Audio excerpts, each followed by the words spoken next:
2024 সালের জুলাই সন্ত্রাসকে দিয়ে 1971কে ঢেকে দেওয়ার যে মেটিকুলাস ডিজাইন নিয়ে ইউনূসের নেতৃত্বে জামায়াত, বিএনপি, এনসিপি কাজ করছিল তা যে এখনো চলমান তা প্রমাণিত হলো 7ই মার্চে বঙ্গবন্ধুর শেখ মুজিবুর রহমানের ঐতিহাসিক ভাষণ বাজানোর অপরাধে গ্রেপ্তার করা থেকে।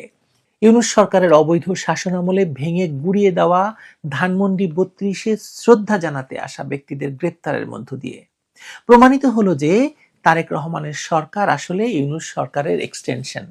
আপনাদের মনে থাকবে যে এই ভিডিও কলাম থেকেই একাধিকবার ভাগো আওয়ামী লীগ আসছে বলে ভিডিও করে প্রমাণ করেছিলাম যে ইউনূস আমলে বিএনপি, জামায়াত, এনসিপি কিভাবে আওয়ামী লীগের ভয়ে শঙ্কিত হয়ে দলটিকে নিষিদ্ধ ঘোষণা করে লাখ লাখ নেতাকর্মীকে জেলে দিয়ে জেলের ভেতর হত্যা করে জুলুম চালিয়েছে। এখন তারেক রহমানের এই বর্ধিত সরকার কাজটি করে যাচ্ছে। 7ই মার্চের ভাষণকেই যদি তাদের এত ভয়, তাহলে তারা আওয়ামী লীগ আসলে সামলাবে কি করে বলুন তো?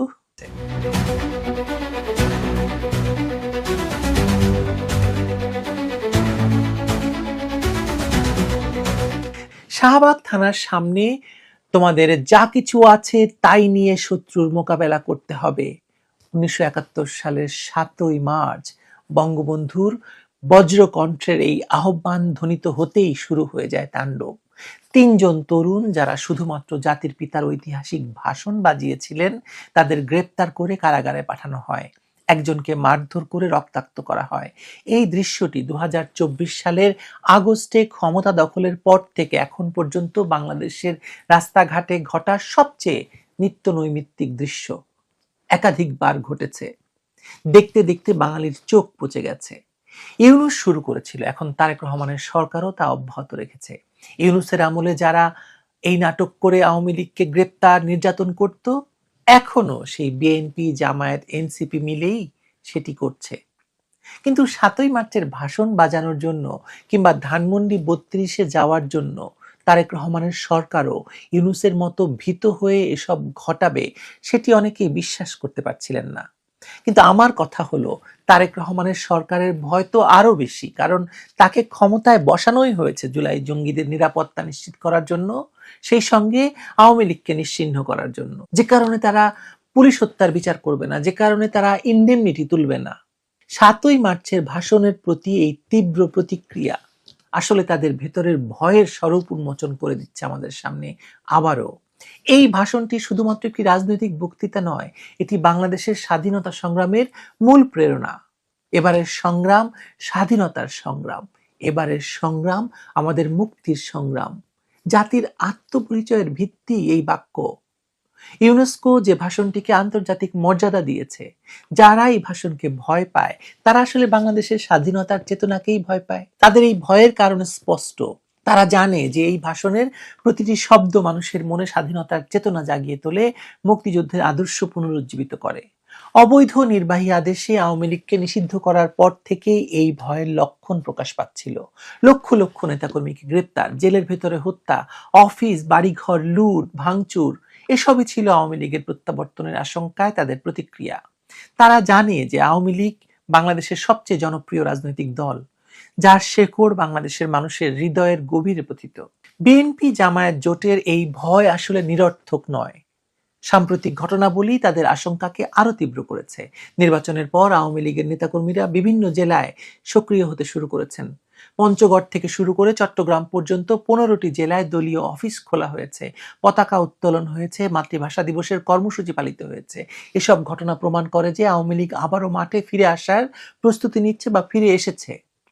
বিএনপি নেতাদের স্বীকারোক্তি প্রমাণ করে তাদের দুর্বল অবস্থান। নির্বাচনের আগে আওয়ামী লীগের ভোট পেতে তারা নানা প্রতিশ্রুতি দিয়েছিলেন। অনেক এলাকায় গোপনে আওয়ামী লীগের নেতাদের সাথে যোগাযোগ করে নির্বাচনের পর সুরক্ষার আশ্বাস দিয়েছিলেন। এই কৌশলগত আপোষ তাদের রাজনৈতিক দুর্বলতার প্রমাণ। শক্তিশালী রাজনৈতিক দল কখনো প্রতিপক্ষের কাছে এভাবে আত্মসমর্পণ করে না। তবে সবচেয়ে উদ্বেগজনক বিষয় হলো ইতিহাসকে অস্বীকার করার এই প্রচেষ্টা, প্রবণতা।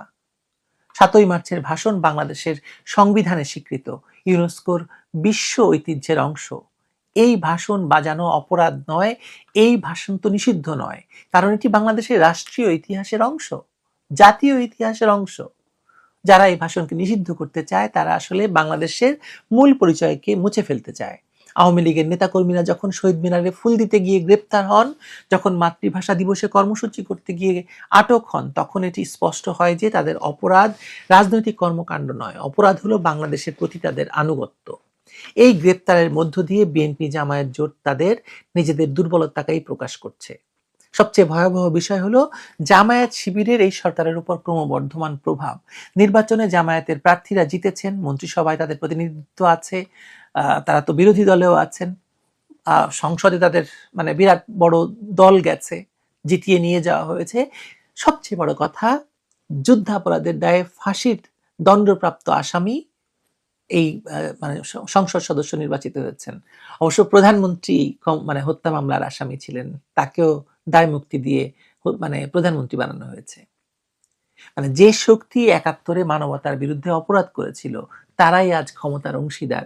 তাদের কাছে ৭ই মার্চের ভাষণ অসহনীয়, কারণ এই ভাষণই তাদের অপরাধের সাক্ষী।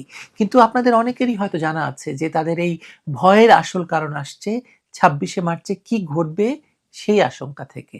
এই যে আসছে ২৬শে মার্চ, স্বাধীনতা দিবস। স্বাধীনতা দিবসে যদি আওয়ামী লীগ প্রকাশ্যে মাঠে নামে তাহলে পরিস্থিতি কি দাঁড়াবে তা নিয়ে তারা গভীরভাবে উদ্বিগ্ন। তারা জানে যে ২৬শে মার্চ বাংলাদেশের স্বাধীনতা দিবস, বঙ্গবন্ধুর স্বাধীনতার ঘোষণার দিন। এই দিনে আওয়ামী লীগের নেতাকর্মীরা রাস্তায় নামলে কোটি মানুষ তাদের সঙ্গে যুক্ত হবে। বিএনপি জামায়াত নেতারা হয়তো ভাবছেন যে আওয়ামী লীগকে নিষিদ্ধ রেখে তাদের নেতাদের কারাগারে পুরে তারা নিরাপদে আছেন, কিন্তু ইতিহাস প্রমাণ করে জনপ্রিয় রাজনৈতিক দলকে দীর্ঘদিন দমিয়ে রাখা যায় না। সোভিয়েত ইউনিয়নের কমিউনিস্ট পার্টি ৭০ বছর শাসন করেছিল, কিন্তু শেষ পর্যন্ত জনগণের ইচ্ছার কাছে পরাজিত হয়েছিল। দক্ষিণ আফ্রিকায় শ্বেতাঙ্গ সরকার কয়েক দশক আফ্রিকান ন্যাশনাল কংগ্রেসকে দমিয়ে রাখার চেষ্টা করেছিল, কিন্তু শেষে নেলসন ম্যান্ডেলাকেই রাষ্ট্রপতি করতে হয়েছিল। বাংলাদেশেও এই ঘটনার পুনরাবৃত্তি হবেই হবে। আওয়ামী লীগের ভয়ে আজ যারা কাঁপছেন, আগামীকাল তাদেরই হয়তো আওয়ামী লীগের কাছে ক্ষমা চাইতে হবে। ইতিহাস তার নিজস্ব গতিতে এভাবেই চলে, কেউ তাকে দীর্ঘদিন আটকে রাখতে পারে না। এই পরিপ্রেক্ষিতে বোঝা যায় কেন একটি ঐতিহাসিক ভাষণ বাজানোও তাদের কাছে অসহনীয়। তারা জানে যে এই ভাষণের প্রতিটি শব্দ মানুষের মনে আগুন জ্বালিয়ে দেয়, স্বাধীনতার চেতনা জাগিয়ে তোলে। যে দল স্বাধীনতার চেতনা নিয়ে গর্বিত সেই দলের প্রত্যাবর্তন ঠেকানোর জন্য তারা ইতিহাসকে নিষিদ্ধ করতে চায়, কিন্তু তাদের এই প্রচেষ্টা ব্যর্থ হবে। বাংলাদেশের মানুষ তাদের ইতিহাস ভুলে যায়নি, মুক্তিযুদ্ধের চেতনা হারায়নি। আজ একটি ভাষণ বাজানোর জন্য গ্রেপ্তার হলেও আগামীকাল কোটি কণ্ঠে সেই ভাষণ ধ্বনিত হবে। ইতিহাসের এই অমোঘ নিয়মের কাছে সব ভয় ষড়যন্ত্র ব্যর্থ হয়ে যাবে। বঙ্গবন্ধুর ভাষণেই এত, বঙ্গবন্ধুর দলে না জানি কত ভয় তাদের। আওয়ামী লীগ নিষিদ্ধ অবৈধভাবে, অবৈধ সরকারের নির্বাহী আদেশে। বঙ্গবন্ধুর ভাষণটিকেও ভয়ে বাজাতে দেওয়া হলো না। কিন্তু যদি সত্যি ২৬শে মার্চ আওয়ামী লীগ মাঠে নামে তাহলে পরিস্থিতি কি দাঁড়াবে? ভয়ে কি তখন বিএনপি, জামায়াত, এনসিপির নেতারা কাপড় নষ্ট করে ফেলবেন? আমার তো এখনই সেটা মনে হচ্ছে, হাসি পাচ্ছে। ভালো থাকবেন সবাই।